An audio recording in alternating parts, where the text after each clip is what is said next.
안녕하세요. 화정입니다. 소박한 제 수필 낭독방을 찾아주셔서 고맙습니다. 이번 20번째 수필은 꽃을 뭐하러 심느냐고 물어온 당신입니다. 꽃밭은 물론 텃밭 둘레에 곳곳에 꽃을 심고 가꾸었는데요. 꽃이 피어날 때마다 환호성을 지르는데요. 10명 중에 2명 정도는 환호는커녕 이렇게 말하지요. 꽃을 뭐하러 저렇게 많이 심어요? 먹을 걸 심지. 틀리는 말씀은 아닌데 속이 상하네요. 제 나름대로 변명이랄까요? 변호랄까요? 그동안 갖고 온 꽃들 사진을 감상하시면서 제 변명 한번 들어보실래요? 읽어볼게요. 꽃을 뭐하러 심느냐고 물어온 당신. 봄부터 가을까지 내 텃밭은 꽃들로 야단법석이다.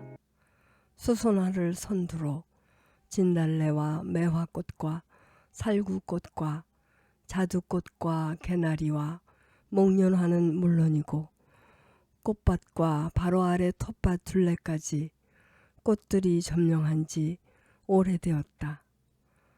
텃밭과 단풍나무 사이에서는 노랑 붓꽃이 피어나고 보랏빛 붓꽃은 들꽃답게 저 좋은 자리에서 피어난다. 사과나무 아래서는 보랏빛 맹문동꽃이, 영산화 밑에서는 자그마하고 예쁘장한 분홍빛 앵초가, 개나리나무 앞에서는 나리꽃들이 피어난다. 수줍은 수선화는 지똥나무 아래에서 제일 먼저 피어난다. 흰 빛의 작은 얼굴로 얌전하게 가지런히 피어나는 마가렛 꽃은 텃밭 왼쪽 가장자리를 차지하였다. 맑고 깨끗해서 꼭 10살 계집아이의 눈망울과 마주치는 느낌이다. 파란 하늘을 배경으로 희디흰 그 얼굴을 넣어 셔터를 눌러보라. 그 시리도록 투명한 생명력은 강제로라도 훔쳐내고 싶어진다. 꽃대가 가늘어서인지 비가 오거나 바람이 불면 안타깝게도 일제히 고개를 푹 숙여 나를 안타깝게도 하지만 마치 수많은 군중이 고개 숙여 기도하는 모습 같기도 해서 경건함마저 든다. 수백 송이 노란 꽃을 한꺼번에 찬란하게 피어내는 금계국은 왼쪽 꽃밭이 제 땅이다. 길가에 물이 지어 피어나 바람에 흔들거리던 노란 꽃 행렬은 차를 타고 지나가는 나에게 열렬하게 손짓했고 나는 환호했다. 그 해 늦여름에 씨를 잔뜩 받아다가 뿌렸다. 우르르 꽃들이 피어나면 노란꽃 천국이다. 우리만 보기에 아깝고 아깝다. 차들이 많이 다니는 길가에 물이 지어 피어난 꽃에 비하면 선명하고 해맑다. 제 자리로는 비좁다는 듯 한 발자국씩 텃밭 쪽으로 이동 중이다. 루드베키아는 오른쪽 꽃밭에서 자라난다. 햇살과 바람이 좋으면 한 포기에서 수십 개 줄기가 생겨나고 그 줄기마다 제법 큰 꽃망울을 밀어 올린다.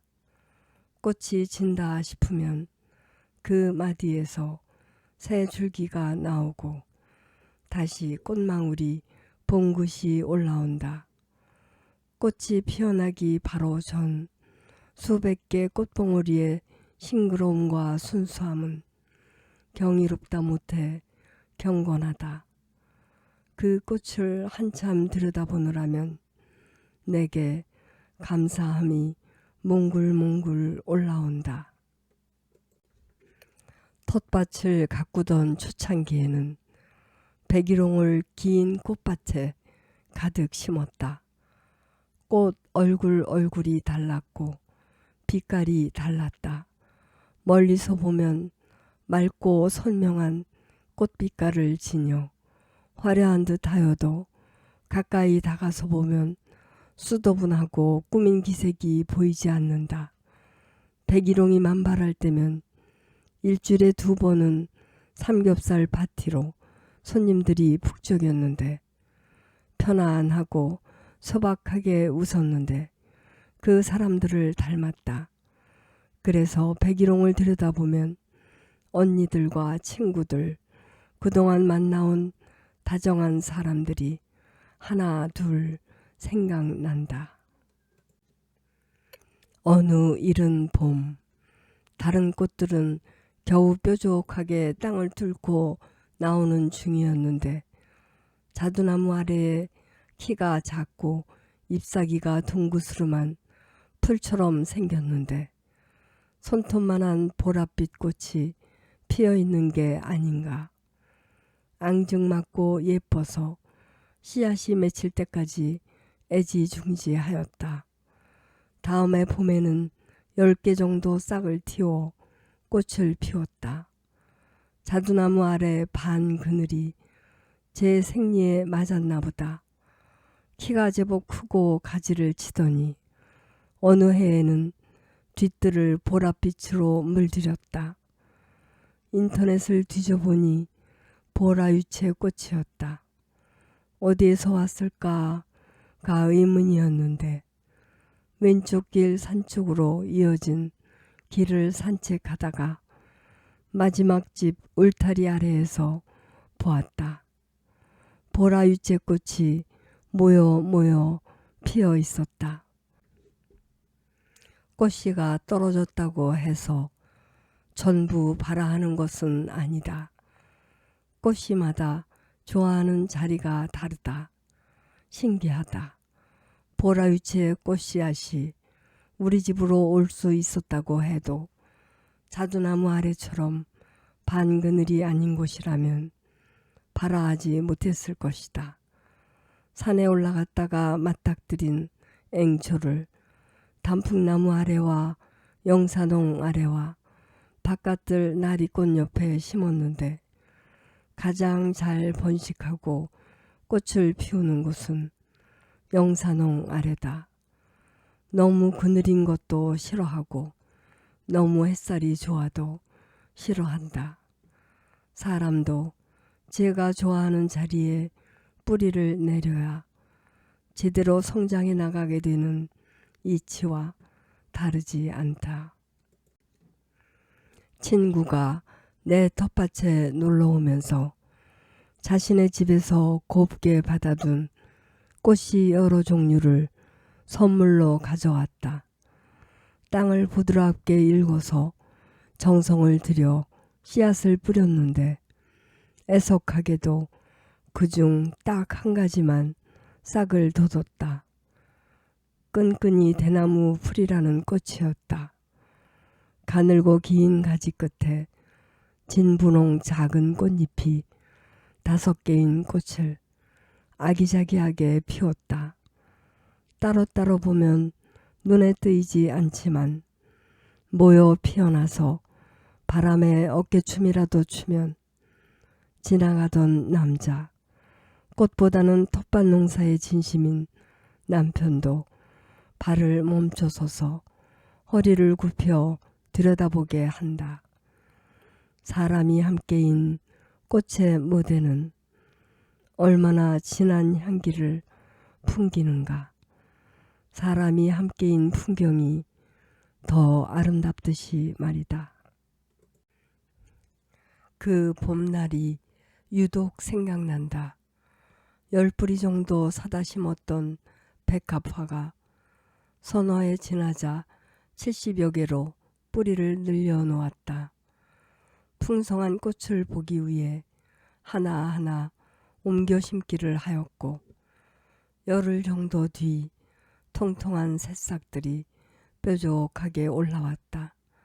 딸아이의 전이가 올라왔을 때만큼 뭉클한 감동이었다. 70개의 붉은빛 백합꽃. 그것은 희망이요 기쁨이었다.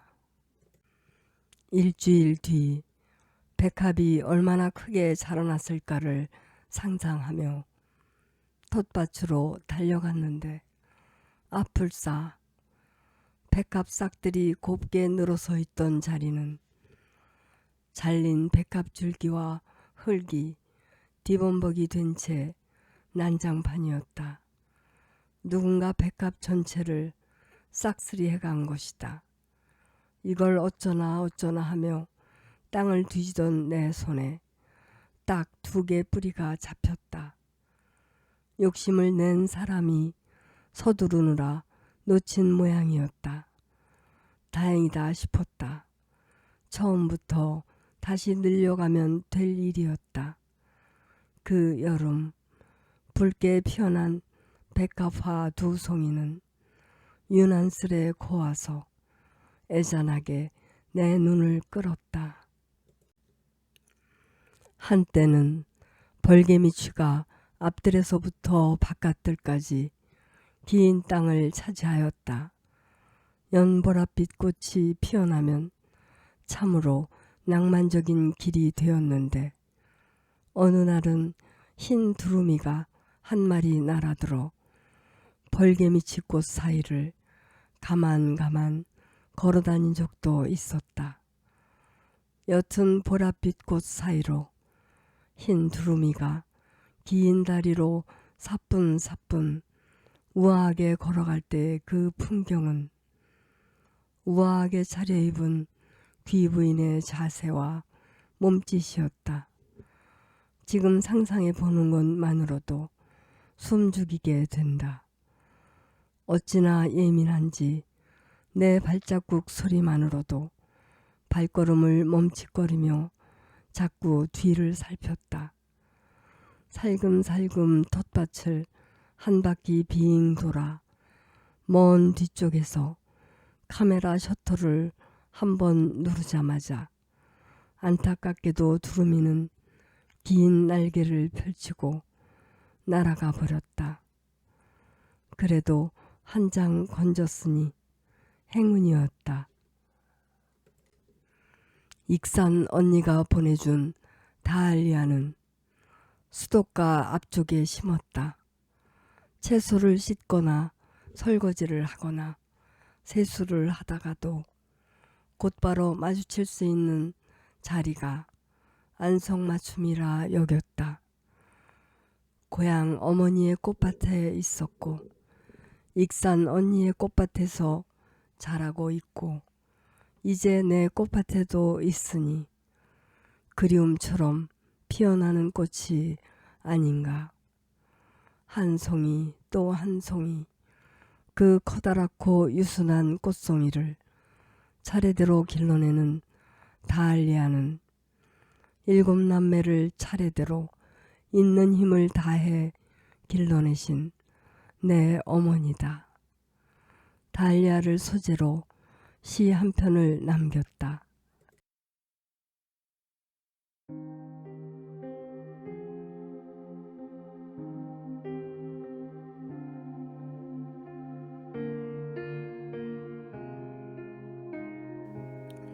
다알리아. 화정. 맨 처음 어머니 꽃밭에서 보았네. 곽꽃이니 채송하니 고만고만한 꽃들, 큰 키로 우뚝 서서 내려다보던 얼굴, 안마당 맴돌던 거울리게 나도 내려다보았네. 늙음하게 시골로 옮겨간 둘째 언니, 그 꽃들에 심어 매 만져주고 말 걸더니 작년에 내 꽃밭으로 서너 뿌리 분가시켰네. 아침 햇살에 눈부신 꽃송이는 고향집이네. 어머니 얼굴이네. 꽃에 비해 턱없이 가느다란 목줄기는 밥광줄이 인 몸피가 부실했던 내 어머니네. 부러지면 어쩌나 싶어 버팀목 세워주는데 다행이여라 한 송이씩만 길러내네.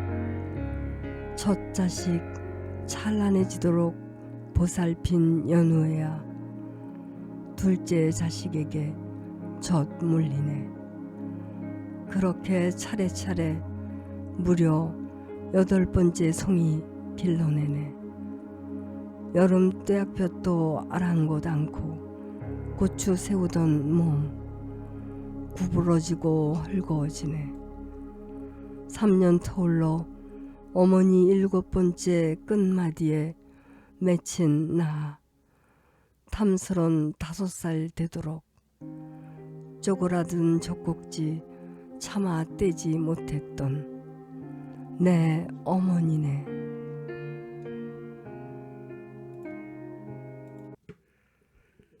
꽃은 뭐하러 심느냐고 수확할 것을 심으라고 우리 텃밭에 놀러왔던 남편의 회사 동료는 심드렁하게 말했다. 땅이 아깝다는 말일 텐데 꽃을 기르는 수고로움을 열매에 기울이라는 말일 텐데 더 솔직해지자면 돈을 벌 수 있는 작물을 심으라는 말일 텐데 틀린 말씀은 아니다. 태어나기를 물렁하게 태어나서인가 어리석어서인가 나는 돈과 관련이 없는 일들에 매달려 산다. 돈보다는 내 마음을 어루만져주는 것들의 유혹에 쉬이 넘어간다.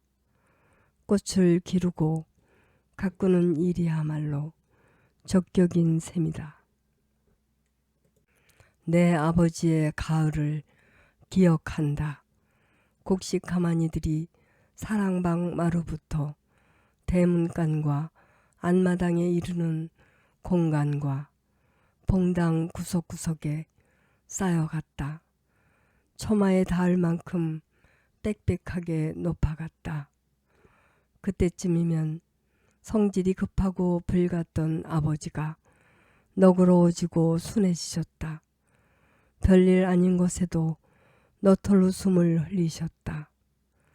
나는 수학의 기쁨을 아버지를 통해서 간접적으로 경험하였다.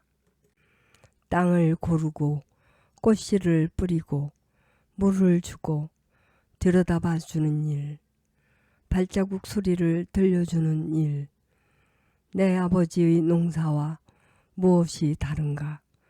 싹이 돋아날 때 그 애잔함과 강인함, 싹이 자라날 때 그 뿌듯함, 봉오리가 맺힐 때 그 간절함, 드디어 활짝 꽃이 피어날 때 그 환희와 절정. 이것들은 수학이 아니고 뭐란 말인가? 내 가슴으로 꽉꽉 들어차는 무지개 빛깔 가마니들이다. 나는 아버지만큼 두둑한 부자라고 생각한다. 이슬이 종종 맺힌 이른 아침에 그 꽃들 사이로 걸어가 보라. 참으로 고운 숨결이 느껴진다. 속삭임이다.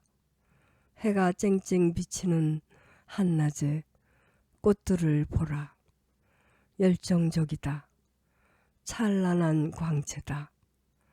환호성이 들려온다. 서쪽 하늘이 붉게 물들어가는 저녁 무렵에 그 꽃들 곁에 서 보라. 사랑하는 이를 기다리는 사람처럼 잔잔한 일렁임이 일어난다. 꽃을 뭐하러 심느냐고 물어온 당신. 자, 이제 꽃씨를 뿌려 보시라. 길러 보시라. 꽃 피워 보시라.